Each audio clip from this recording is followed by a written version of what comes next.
తెలుగు వ్యాకరణం వ్యాకరణాంశాల వివరణలో 10వ భాగానికి స్వాగతం.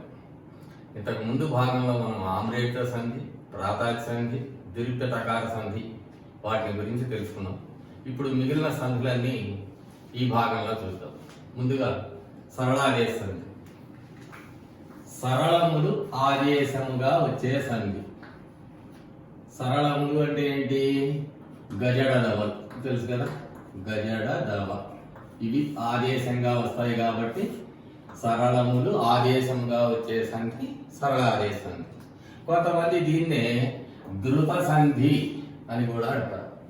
మరి కొంతమంది ధృత ప్రకృతిక సంధి అని కూడా అంటారు. అంటే ధృతం మీద, ధృత ప్రకృతికం మీద జరిగే కార్యం కాబట్టి ఇది ధృత సంధి, ధృత ప్రకృతిక సంధి. వాటికి సరళం వస్తుంది కాబట్టి సరళాదేశ సంధి అని 3 పేర్లు ఉంటాయి. 3 వేరు కావు, 3 ఒకటే.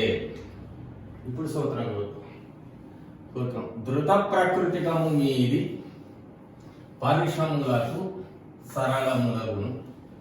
ధృత ప్రకృతికం అంటే ఏమనుకున్నాం మనం ఇంతకు ముందు? నకారము అంతమందున్నది ధృత ప్రకృతికము. ఇదిగో నకారం పూజను, ఈ ను వరకు ఏమైతుంది? ధృతం అవుతుంది. ఇది ఈ మొత్తం కలిపితే ఏమైతుంది? ధృత ప్రకృతికం అవుతుంది కదా.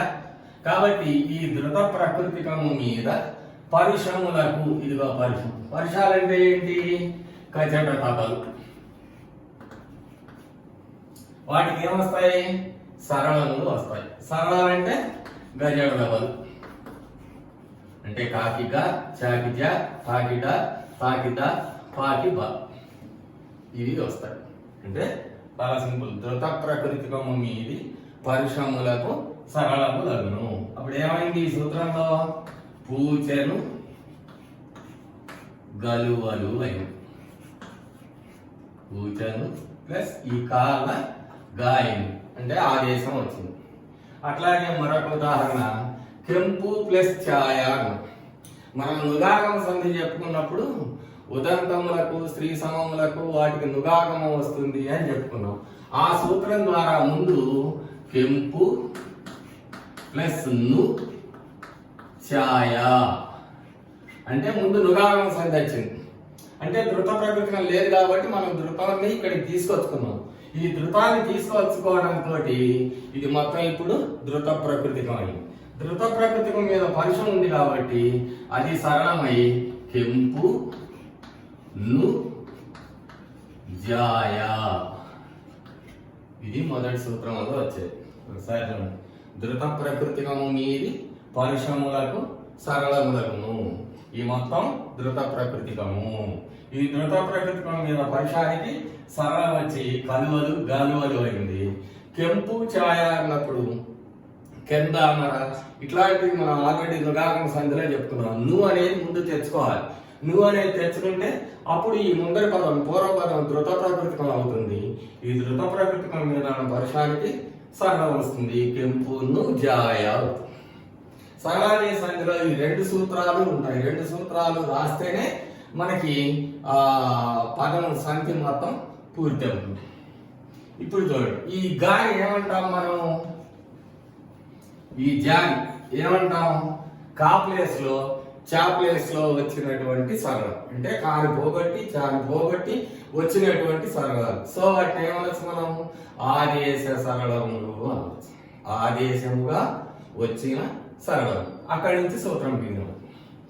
ఆదేశ సరళములకు ముందున్న ధృతములకు బిందు సంశ్లేషలు విభాషణలు. విభాష అంటే మనం చెప్తున్నాం. విభాష వైకల్పం 3 అంటే 2 రూపాలు వస్తాయి. ఇప్పుడు చూడండి, ఆదేశ సరళములకు ముందున్న ధృతమునకు బట్ నాట్ ధృత ప్రకృతికమునకు. మీకు అందుకే ధృతం చెప్పినప్పుడు చెప్పాను, ధృతము వేరు, ధృత ప్రకృతికము వేరు. దీనికి ఆదేశ సరళం పరమితున్నది కాబట్టి దానికి ముందున్నటువంటి ధృతానికి ఏమొస్తాయిట? 4 వస్తాయి. ఒకటి బిందు. బిందు అంటే 0.0. సంశ్లేష అంటే మీది హల్లుతో కూడుకొని ఉండుట. ఇది కూడా మీకు ఇంతకు ముందు చెప్పుకున్నాను నేను. సంశ్లేష అంటే పొల్లు హల్లు ముందు నకారం ఉంటుంది. దీని మీద వేరే ఒక హల్లు ఉంటుంది. ఇప్పుడు అక్కడ గా ఉంది, జా ఉంది. అవి ఆ హల్లులతో కలిపి ఉండడం సంశ్లేష. విభాష అంటే వికల్పంగా రావడం, రెండు రూపాలుగా రావడం. ఇప్పుడు చూద్దాం. ఇప్పుడు బిందువు వచ్చింది అనుకుందాం.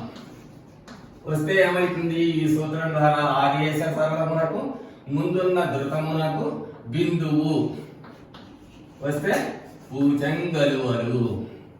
రాలేదండి, అరసనాయే వచ్చింది. బిందువు అంటే పూర్ణ బిందువు, అర్ధ బిందువు రెండు కూడా వస్తాయి అన్నిట్లో.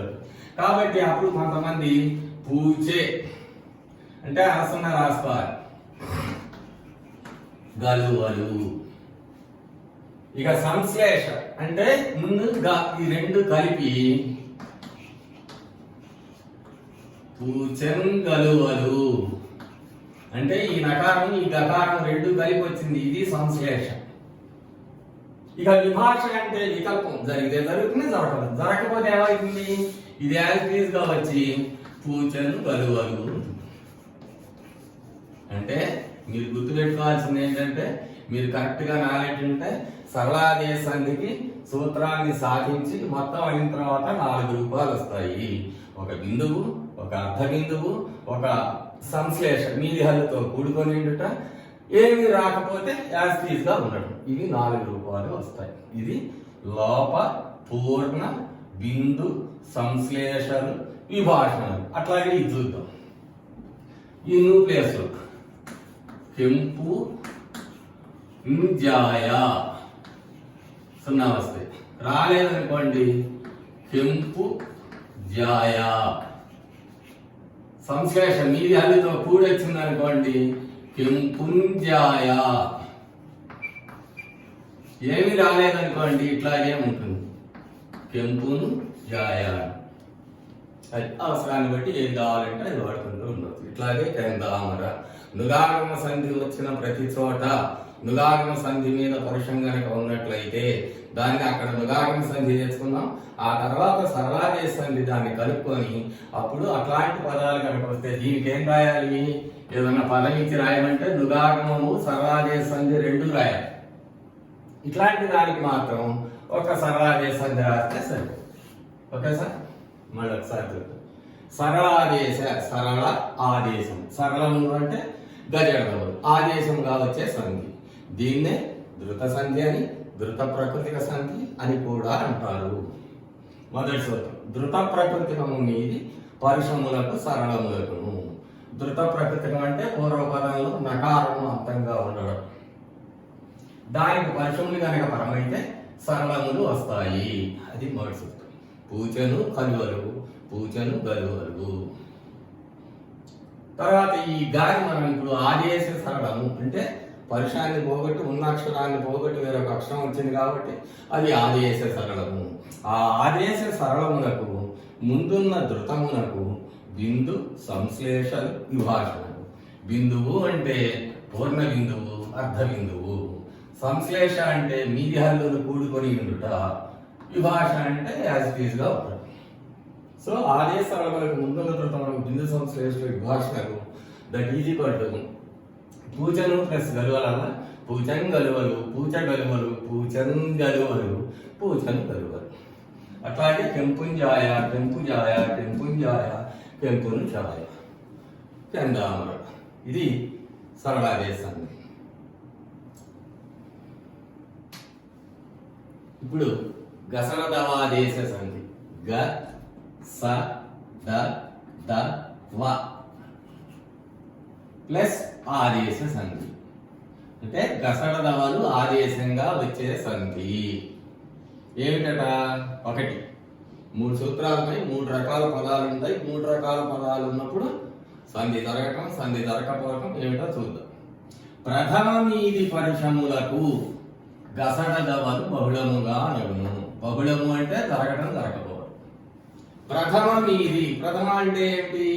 మీకు ఆల్రెడీ ఇంతకు ముందు మన విషయాల్లో తెలుసు. ప్రథమ అంటే 1 ప్రథమ విభక్తి, 2 ప్రథమ పురుష.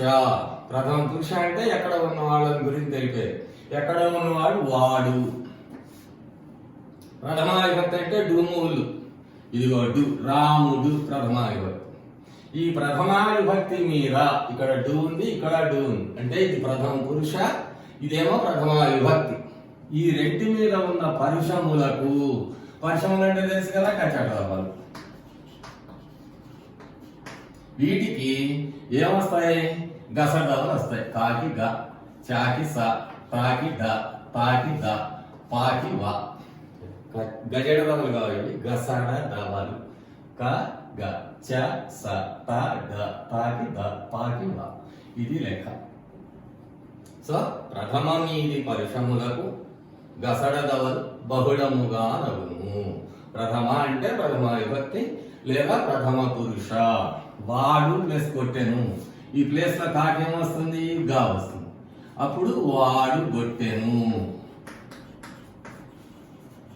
సంధి జరగలేదనుకోండి, బహుళం అన్నాడు కదా ఇంట్లో, అందుకని రాకపోతే వాడు కొట్టెను అంతే ఉంటుంది. అట్లాగే రాముడు సాకేం రావాలి? సా రావాలి. స అప్పుడు రాముడు సనెను. ఇది రాకపోతే చ. సంధి జరిగితేనేమో వాడు కొట్టాను, జరగకపోతే వాడు కొట్టాను మామూలుగా. రాముడు సనెను, రాముడు సనెను. ఇది మొదటి సూత్రం. ప్రథమ విభక్తి కానీ ప్రథమ పురుషులు కానీ ఉండే పదాల మీద గసడవలు వస్తే మొదటి సూత్రం రాయాలి. ఇక రెండవ సూత్రం ద్వంద్వంబునందు. ద్వంద్వం అంటే ద్వంద్వ సమాసం, అంటే రెండు జంటగా వస్తాయి అన్నమాట. తల్లిదండ్రులు, కాయగూరలు, కాలు చేతులు, భార్యాభర్తలు ఇట్లా వచ్చేటన్నీ కూడా ద్వంద్వ సమాసాలు. ఈ సమాసాలలో పదంపు మీది అంటే మొదటి పదం మీద పరిశ్రమలు కనుక ఉన్నట్లయితే గసడదవలు వస్తాయి. కాయగూరలు, కాలు చేతులు, తల్లిదండ్రులు, ఇవన్నీ ద్వంద్వ సమాసాలు. ఈ మొదటి పదం మీద ఏముండాలి? పరిశ్రమ ఉండాలి. ఇదిగో పరిశ్రమ, ఇదిగో పరిశ్రమ, ఇదిగో పరిశ్రమ. ఈ పరిశ్రమలకు ఏమొస్తాయి? ఇక్కడ చెప్పుకున్నాం కదా మనం. కాకేమొస్తుంది? గు, గా వస్తుంది. చాకేమొస్తుంది? సా వస్తుంది. కాబట్టి అది సే. ఇక్కడ తాకేమొస్తుంది? ద. ఇక్కడ ఒకటి నేను విడిగా రాశాను, తల్లి ప్లస్ తండ్రి ప్లస్ లు అన్నాను. ఎందుకంటే తండ్రులు అంటే బాగున్నది వినడానికి. ఒక తల్లి అనేక మంది తండ్రులు అవుతారు కాబట్టి తల్లి తండ్రి, దీనికి కూడా సూత్రం ఉంది అసలు. తండ్రి ప్లస్ లు అంటే ఆ తర్వాత ఒక సూత్రం చేత అప్పుడు తండ్రులు అనేది అవుతుంది. అది మీకు ఇప్పుడు ప్రస్తుతానికి అనవసరం. ఇప్పుడు కాయ కూరలు ఈ సూత్రం చేత ద్వంద్వ సమాసం అయ్యి కాయ కూరలు. ఇక్కడ అగును డెఫినెట్ గా అవుతుంది. కాయ కూరలు, కాలు చేతులు, తల్లి తండ్రి లు అని ఇట్లా మాట్లాడము. కాబట్టి ఇక్కడ డెఫినెట్ గా ఇందాకటేమో విభాష జరగవచ్చు, జరగకపోవచ్చు. కానీ ఇక్కడ మాత్రం డెఫినెట్ గా జరిగి తీరవలసిందే. సో కాయగూరలు, కాలి చేతులు. అప్పుడు విడదీసిన తర్వాత మీరు ఎప్పుడైనా సరే తల్లిదండ్రులు కనుక వస్తే తల్లి ప్లస్ తండ్రి ప్లస్ లు అని గసడాదేశం అని రాసి ఆ తర్వాత కలిపినప్పుడు మాత్రమే తల్లిదండ్రులు అని రాయండి. ఈ లు అనేది బహువచనం. లు ఎక్కడ వచ్చినా కానీ, అంటే కొన్ని చోట ఒక్కొక్క చోట పదంలో లు వస్తే కూడా బహువచనం అనుకోవద్దు. లు అనేది జనరల్ గా బహువచనం. అంటే ఈ తల్లికి తండ్రికి ఇద్దరికి కలిపి వాడబడినటువంటి బహువచనం ఇది. అదే అన్నమాట. ఓకే. ద్వంద్వమునందు పదంబు మీది పరిశ్రమలకు గసడదవలగును. ద్వంద్వం అంటే ద్వంద్వ సమాసం. ఆ మొదటి పదం మీద పరుషాలు కనుక ఉన్నట్లయితే ఆ పరిశ్రమలకు కాకిగా, చాకు స, తాకుడ, తాకుద, పాకువ. అలాగా కాయగూరలు, కాలు చేతులు, తల్లిదండ్రులు. ఇక రాని సూత్రం ఒకటి ఉంది. తెలుగుల మీది సాంస్కృతిక పరిశ్రమలకు. సాంస్కృతిక పరుషాలు అంటే ఏంటి? సంస్కృత పదాలు అనుకున్నాం మన సార్వత్రిక సంధి అని చెప్పుకునేటప్పుడు. ఆ సంస్కృత పదాలు కనుక ఉన్నట్లయితే, వాటి మీద పరుషములు కనుక ఉన్నట్లయితే వాటికి గసడదవలు రావు. ఇప్పుడు ఉదాహరణకి వాడు తీసుకున్నాం. వాడు ఏమనుకున్నాం? ఇక్కడ ఉదాహరణ చెప్పుకున్నాం, ప్రథమ విభక్తి, ప్రథమ పురుష. ఇది మరి ఇదే కదా. దీని మీద చా ఉంది, పరుషం ఉంది. మరి గసడదవలు కావాలి కదా. వాడు సకర ప్రాణి అని కావాలి. లెక్క ప్రకారం పై సూత్రం ఒకటో సూత్రం ప్రకారం కావాలి. ఎందుకని? ఇది లింక్ దానికి. సాంస్కృతిక పరుషం. వాడు అనేది తెలుగు, తెలుగుల మీది, ఇది తెలుగు పదం. ఇదే చక్రపాణి అనేది సంస్కృత పదం. అంటే ఒక తెలుగు సంస్కృతం మిక్స్ చేయకూడదు. ఇక్కడ మిక్స్ చేసినట్లయితే అలా ఉన్న సాంస్కృతిక పరిశ్రమలకు చ స రాదు. ఎవరన్నా అడిగితే ఈ సూత్రం ప్రకారం మరి ఇది కావాలి కదండి, ఇది ప్రథమ పురుషే కదా, ప్రథమం ఇక్కడ ఈ సూత్రం ప్రకారం ప్రథమ మీద పరిశ్రమలకు ఇది ఒక పరిశ్రమ ఉంది కదా, గసడాలు రావాలి కదా, వాడి సకరపాడి కావాలి కదా అని అంటే అప్పుడు మీరు ఈ సూత్రం చెప్పాలి. అయ్యా తెలుగులో మీది సాంస్కృతిక పరిశ్రమలకు గసడదవలు రావు, డెఫినెట్ గా రావు, అంతే. వస్తాయి రావు ఇట్లా ఏం లేదు, ఇక డెఫినెట్ గా రావు. కాబట్టి వాడు ప్లస్ సక్రపాణి కాదు, వాడి చక్రపాణి అలాగే ఉంటుంది. ఇవి గసడాదేశానికి 3 సూత్రాలు. ఒకటి గసడదవలు ఆదేశంగా వచ్చేది గసడదవాదేశం. ప్రథమ మీది పరిశ్రమలో గసడదవలు బహుళముగా అరుగును. ప్రథమ విభక్తి గాని ప్రథమ పురుష గాని ఈ రెండు. ప్రథమ పురుష అంటే ఎక్కడ ఉన్నాడు వాడు, ప్రథమ విభక్తి. వీటి మీద ఉన్న పరిశ్రమలకు ఇదిగో కా ఇదిగో చ. వీటికి గసడదవలు వచ్చి వాడి గొట్టెను రాముడి సని. రెండో ద్వంద్వమునందు పదము మీది పరిశ్రమలకు గసడదవలు బహుళముగా అను. గసడదవలు అగ్ను. ద్వంద్వం ద్వంద్వ సమాసం. ద్వంద్వ సమాసంలో గనక ఆ రెండవ పదం మొదట్లో గనక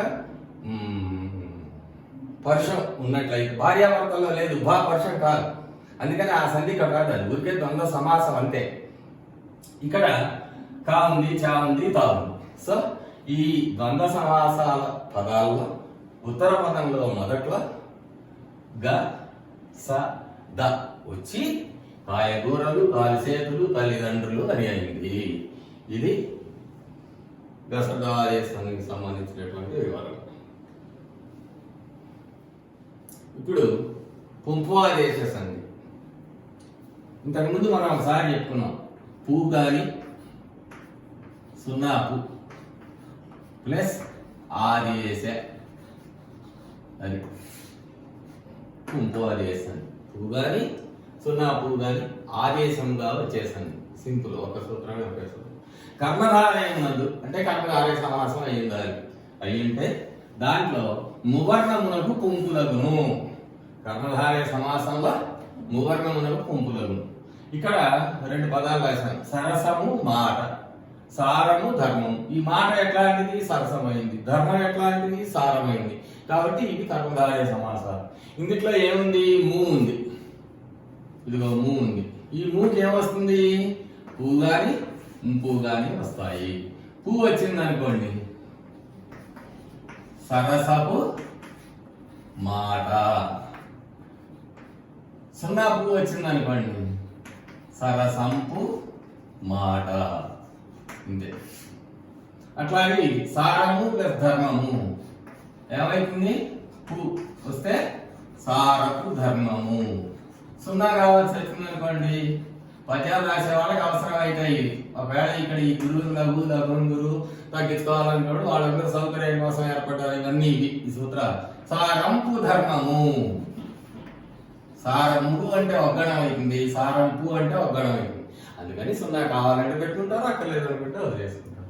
ఇది సింపుల్. కర్మధారయమునందు మువర్ణమునకు పుంపులను. కర్మధారయ సమాసంలో ఉన్నటువంటి పూర్వపదంలో చివర ఉన్నటువంటి మువర్ణమునకు పూ గాని ఇంపు గాని వస్తాయి. పు ఇంపు లగును. సరసము మాట, సరసపు మాట. సున్నా వస్తే సరసంపు మాట. సారము ధర్మము, సారపు ధర్మము, సారంపు ధర్మము. ఇది పుంపు ఆదేశ సంధి. పు ఇంపు ఆదేశములుగా వచ్చే సంధి. తర్వాత లులనాల సంధి చూద్దాం. లు లా నా, ఈ లా వేరే, లా అన్నిట్లో కాదు, ఇక్కడ వచ్చేది మనకు 3. ఇది బహువచనంగా చెప్పుకున్నట్టుగా లు అనేది బహువచనం కాబట్టి ఇక్కడ లు లా నా అనే అక్షరాల సంధి అని అర్థం. దాన్ని మనం సింప్లిఫై గా లులనాల సంధి అన్నాం. లులనాలు పరమైతే ఏమొస్తాయట, మువర్ణమునకు లోపంబును 1, తత్పూర్వ స్వరమునకు దీర్ఘమును విభాషణగును. అంటే ఈ సూత్రంలో 2 క్రియలు జరుగుతాయి. ఒకటి లు, ఇదిగో లు, ఇదిగో లా, ఇదిగో నా పరమైతనం. లూలానాలు పరమైనప్పుడు, పరమైన అంటే పరపదంలో మొదట్లో ఉంటాయి. అంటే మువర్ణమునకు లోపము. ముందర ఏముంది, మూ ఉంది, వజ్రము, గ్రంథము, గ్రంథము, ఈ పోతాయి. ఏమైతే అవి పోతాయి. అంటే అప్పుడు ఏమైతుంది? వజ్ర ప్లస్ లు అయింది. ఇక్కడ దెంద ప్లస్ లా అయింది. మూవ్ పోయిన తర్వాత గ్రంథ ప్లస్ నన్ను అయింది. ఏది? దీని వలన పూర్ణమునకు లోపం. తర్వాత ఏముంది? తత్ పూర్వ స్వరమునకు. తత్ ఆ అంటే ఈ మిగిలిన పదం ఏదైతే ఉందో దానికి పూర్వ స్వరం అంటే ఈ మూకి ముందున్నటువంటి అచ్చు. ఇక్కడ ఏముంది? ఆ ఉంది. జీర్ ఆ. అట్లాగే ఇక్కడ కూడా ఆ ఉంది. ధ ఆ ఉంది. అంటే ఈ మూ లోపించినప్పుడు దానికి ముందున్నటువంటి తత్ అంటే ఆ వర్ణానికి పూర్వ ముందున్నటువంటి స్వరమునకు అచ్చుకు ఏమొస్తుందట? దీర్ఘం వస్తుంది. అప్పుడు దీర్ఘం వచ్చింది. అయితే ఏమైంది? వజ్రాలు, దెందాల, గ్రంథానం అట్లా. హృదయము నన్, హృదయాన ఉంటాయి కదా. హృదయము నన్ మూలోపించింది. హృదయ నన్ పూర్వస్వరానికి దీర్ఘం వచ్చింది. హృదయానన్. అట్లాగే వజ్రాలు, భయాలు, భయము ప్లస్లు, భయాలు, జనము ప్లస్లు, జనాలు. ఎట్లా అయిందండి? జనాలు కడిగిమంటే జనము ప్లస్లు మూవర్ణం లోపిస్తుంది. దానికి మూవర్ణానికి ముందున్నటువంటి నాకి దీర్ఘం వచ్చి జనము, జన ప్లస్లు, జనాలు. అది లు లా నాలు పరమైతే మువర్ణమునకు లోపమును తత్పూర్వస్వరమునకు దీర్ఘమును విభాషణమును. విభాష ఇక్కడ మళ్ళీ ఇదో గైడెన్ పెట్టాడు. విభాష అంటే ఏమనుకున్నాం? సంధి జరుగుతుంది, జరగకపోతుంది. జరగలేదు అనుకోండి యాజ్ తీసుకుంటుంది. వజ్రములు, గ్రంథముల, గ్రంథముల. ఇది రైటే, అది రైట్. సంధి జరిగితే జనాలు, జరగకపోతే జనములు. No problem. అట్లా అన్నమాట. మూతో యాస్టీజ్గా మనం విడదీసినప్పుడు ఎట్లా ఉంటుందో అట్లాగే ఉంటుంది. విభాష అన్నాడు కనుక ఒకసారి జరుగుతుంది, జరగకపోయినా తప్పేం లేదు. జరగకపోతేనేమో వజ్రములు, జరిగితేనేమో వజ్రాలు, జరిగితేనేమో డెందాల, జరగకపోతే డెందముల. అట్లాగే జనములు, జనాలు. ఓకే, ఇది లులానాల సంధి. తర్వాత పట్వాది సంధి. ఇప్పుడు ఇక్కడ 2-3 సందులకి 2-3 రకాల పేర్లు ఒక్కొక్కళ్ళు వాళ్ళ ఇష్టం వచ్చినట్టుగా పెట్టుకుంటున్నారు ఈ జనాలు. పడు ఆది, పడు ప్లస్ ఆది, పడ్వాది. వేసండి ఊరికి అసవర్ణమైన అసవర్ణమైంది జనాలు వేసాను. పడ్వాదులు, పడు మొదలైనవి. పడ్వాది అంటే పడు ప్లస్ ఆదులు, పడ్వాదులు. ఏమిటవి? పడు, పడు, పాటు, పెట్టు, వెరచు. ఇవి పడ్వాదులు. ఏమండి? పడ్వాదులు అంటే పడు, పాటు, పెట్టు, వెరచు. దీన్ని కొంతమంది మువర్ణలోప సంధి అని కూడా అంటున్నారు. తర్వాత చూద్దాం. పడ్వాదులు పరమైతే ఏమొస్తుందట? మువర్ణమునకు లోప పూర్ణ బిందువులు విభాషణకు. మళ్ళా 2 రూపాయలు వస్తాయి. విభాష కనుక సూత్రంలో ఉన్నట్టయితే 2 రూపాయలు వస్తాయి. ఒకటే గుర్తు మీకు. ఇప్పుడు పడ్వాదులు, పడు మొదలైనటువంటి పరమైతే ఏమొస్తాయి? మువర్ణమునకు ఇదిగోము. ఈ మూకి లోప పూర్ణ బిందువులు. ఒకటి లోపం వస్తుంది.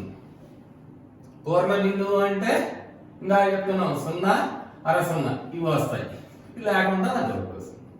ఇది అర్ధ బిందువు వస్తే 3వ రూపం, ఇది 4వ రూపం. అంటే దీనికి కూడా ఈ పదాన్ని మనం కలిపితే 4 రూపాయలు వస్తాయి. ఇక్కడ మూ మీద సంధి, మూ లోపిస్తున్నది ఇక్కడ కాబట్టి మువర్ణ లోప సంధి అని కొంతమంది.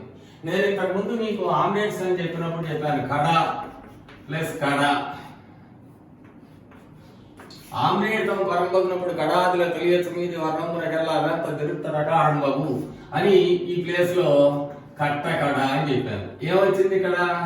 దిరుక్తమైనటువంటి టకారం వచ్చింది. దిరుక్త టకారం వచ్చింది కాబట్టి కొంతమంది దిరుక్త టకార సంధిలో చెప్తున్నారు.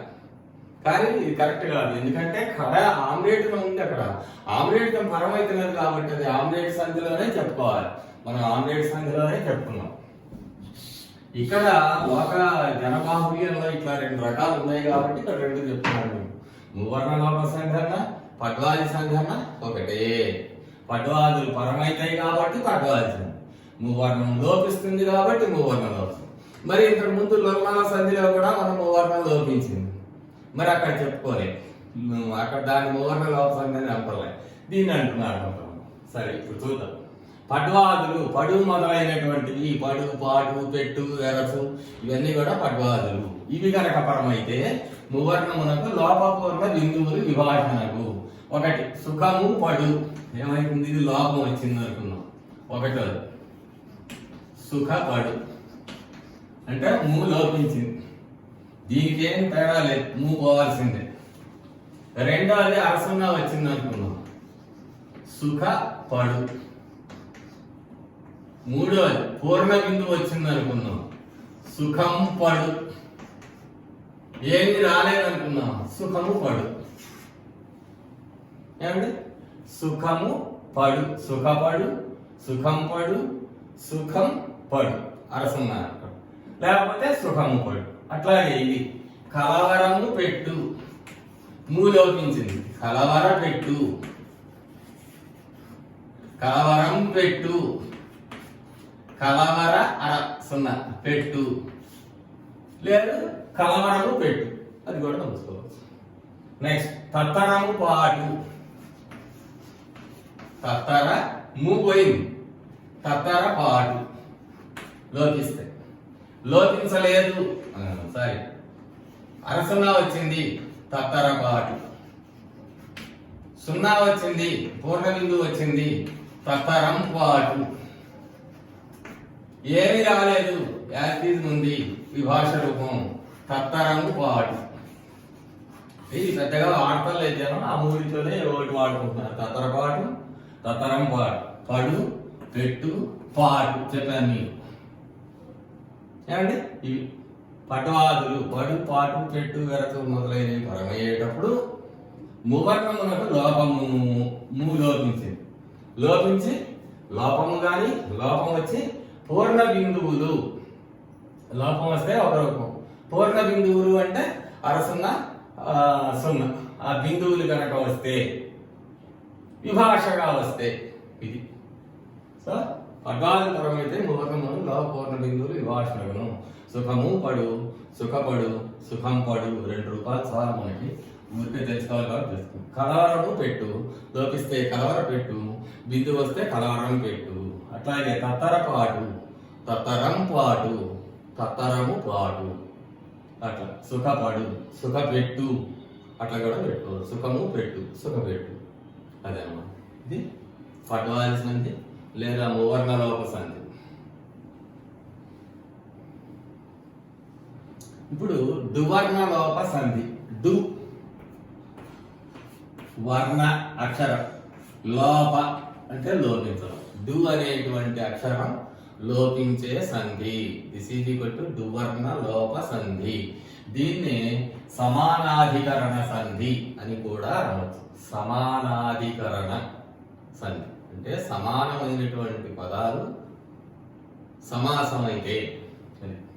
ఇక్కడ సమానాధికరణం ఉత్తర పదంబు పరముతో, అంటే ఉత్తర పదం అంటే రెండవ పదం, ఒక సమాసంలో రెండవ పదం ఉత్తర పదం. ఈ ఉత్తర పదం పరమయ్యేటప్పుడు ఏమైతాయి? ఒకటి 3 శబ్దములోని డువర్ణమునకు లోపమును. 3 శబ్దములో డువర్ణం పోతుంది. తర్వాత మీది హల్లునకు ద్విత్వము. దాని మీద ఆ డు మీద పైన ఏ హల్లు అయితే ఉంటుందో ఆ హల్లుకి ద్విత్వము. ద్విత్వము అంటే అదే హల్లు కూడుకొని ఉండుట. ఇప్పుడు 3లో 3 ప్లస్ జగములు ఉంది. 3 ప్లస్ జగములు, దువర్ణము లోపిస్తే 3 ప్లస్ జగములు. ఇప్పుడు మీది హల్లునకు ద్విత్వం, ఇది జ. దీనికి ద్విత్వం వస్తే దాని వద్దు, దానికే వస్తే మూజగములు అయింది. అట్లాగే 3 లోకములు, డు లోపించింది, దాని మీద హల్లు ఉంది. ఈ హల్లు ద్విత్వం వస్తుంది. మీది హల్లు నాకు ద్విత్వము. మూల్లోకములు రైటరా, మూజ్జగములు, మూల్లోకములు అంటామా మనం? అంటే ఈ సూత్రం చేత ఇంతవరకే సాధింపబడింది. సమానాధికరణం ఉత్తర పదం పరమయ్యేటప్పుడు మూడు శబ్దములోని డువర్ణమునకు లోపమును మీది హల్లునకు ద్విత్వమును అగును. అప్పుడు మూడు ప్లస్ జగములు మూజ్జగములు, మూ ప్లస్ లోకములు మూల్లోకములు అయింది. ఇప్పుడు మనం మాట్లాడుకునే దాని ప్రకారం ఈ దీర్ఘాన్ని పొట్టి చేయాలి. ఎలా చేయాలి?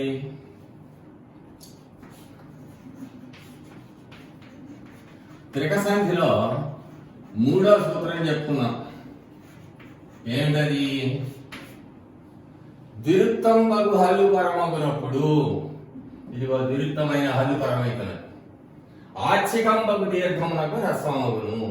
ఆ సూత్రం చేత, ఆ సూత్రాన్ని కూడా దీనికి తెచ్చి అటాచ్ చేసుకోవాలి. డువర్ణలోప సంఖ్య మూ అనేది మూ కావాలి. అప్పుడు మాత్రమే మూ పొట్టిదై ముజ్జగములు. ఇది మూ పొట్టిదై అంటే హ్రస్వమై ముల్లోకములు అవుతుంది.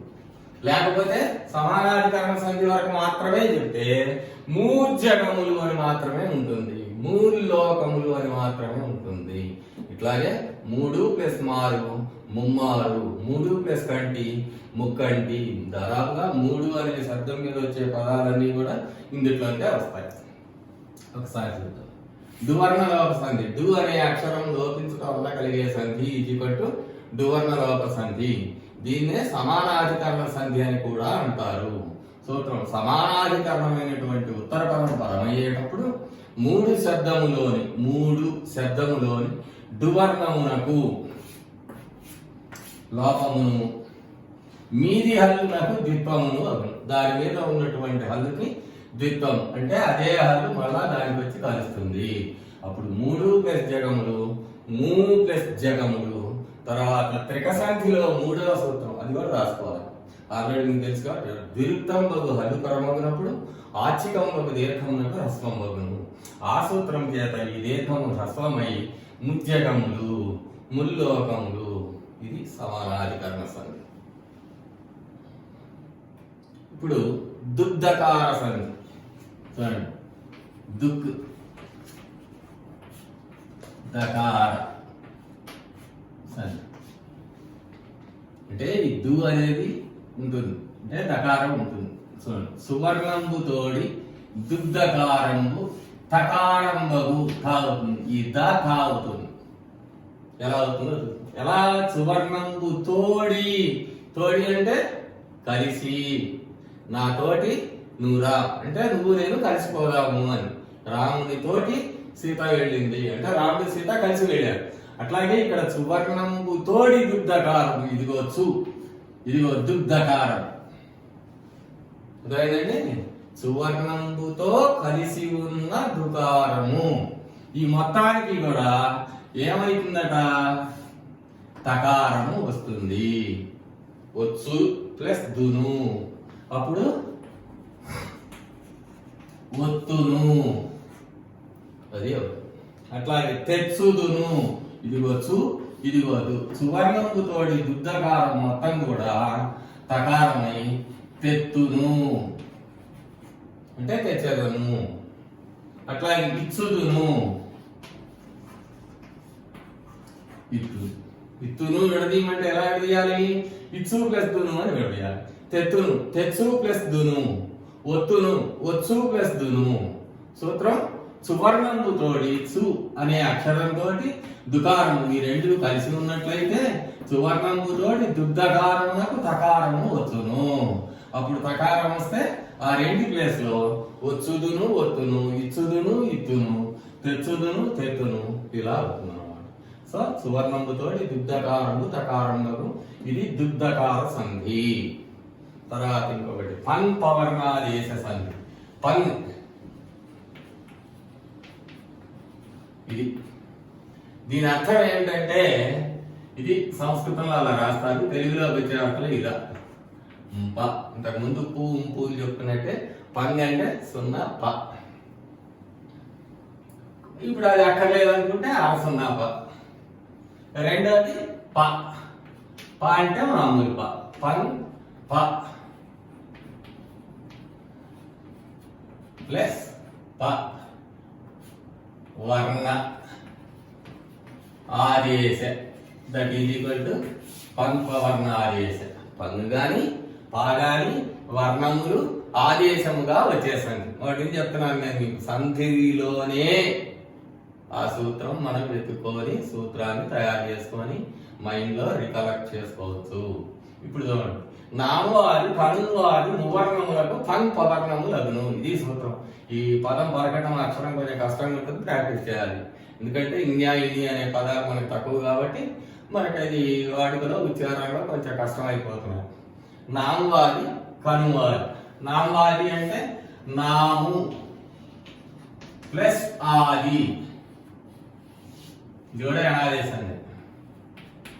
కనుము ప్లస్ ఆది. ఆది అంటే మొదలైన. అంటే ఏమర్థం ఇప్పుడు మీకు?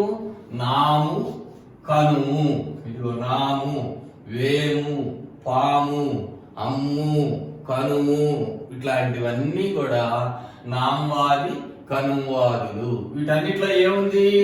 ము ఉంది. ఈ మువర్ణములకు నాము వేము మొదలైన పదాల్లో ఉండేటువంటి మువర్ణానికి ఏమొస్తాయట? పవర్ణములు వస్తాయి. ఏమండి? సున్నా పా రావచ్చు, అరసున్నా పా రావచ్చు, పా రావచ్చు. మనకి ఏది కావాలంటే అది తీసుకుంటాం. మామూలుగా దీనికి సూత్రం ఏంటంటే మిత్తు బిందు పూర్వం అని. అవన్నీ మనకు అక్కర్లేదు. మిత్తు బిందు పూర్వం అవుతుంది కాబట్టి ఈ పంగ అంటే సున్నా పా అని అర్థం అన్నమాట. అదొక ఇది. సో ఇక్కడ మూ లోపిస్తుంది. లోపించి ఏమొస్తుంది? దీనికి పా వచ్చింది. అప్పుడు ఏమైతుంది? నాప చేను. అరసున్నా కూడా పెట్టుకోవచ్చు. వేము ప్లస్ చెట్టు. వేప చెట్టులో సంధి ఏంటండి అనుకోక్కర్లేదు. వేప చెట్టు కూడా సంధి ఉంది. వేము ప్లస్ చెట్టు, వేప చెట్టు. పాము రేడు. పాముల యొక్క రేడు. రేడు అంటే రాజు, అది పాపరేడు. పాపరేడు అంటే పాప అని కాదు అర్థం. పాము అనే పదానికి వచ్చినటువంటి పవర్ణం. పాములకి రాజు, పాపరేడు. అట్లాగే అమ్ము పొది. ఈ మూ ప్లేస్ లో సున్నా, ఇక్కడ సున్నా అవసరమైంది. అంపా వచ్చింది. ఇక్కడ చూడండి, ఈ మూ ప్లేస్ లో ఏమొచ్చింది? సున్నా పా వచ్చింది. అవసరమైన మట్టి పెట్టుకుంటాం అన్నమాట. తర్వాత అంప పొది. అమ్ములు బాణాలు ఇక్కడ పెట్టుకుంటారు కదా, బాణాలు వేసేవాడు. దాన్ని అమ్ముల యొక్క పొది అంటారు. అది అంప పొది. ఇది సూత్రం. పన్ పవర్ణాదేశ సంధి. పంగాని పాగాని. పన్ పాగంటే ఇవి సున్నా, అరసున్నా, ప లేదా ఉత్తప. అది నామాది కనువాదులకు నాము కనుము మొదలైనటువంటి వాటికి ఆ పదాలలో ఉన్న వర్ణానికి పన్ పవర్ణములగును. అప్పుడు నాము ప్లస్ చేను, నాప చేను, వేము చెట్టు, వేప చెట్టు, పాము రేడు, పాపరేడు, అమ్ము పొది, అంప పొది. ఇది పన్ పవర్ణాదేశ సంధి. ఇప్పుడు ఇంతటితోటి మనకి సంధులు మొత్తం అయిపోయినాయి. తర్వాత భాగంలో సమాసాలలోకి వెళ్ళాలి.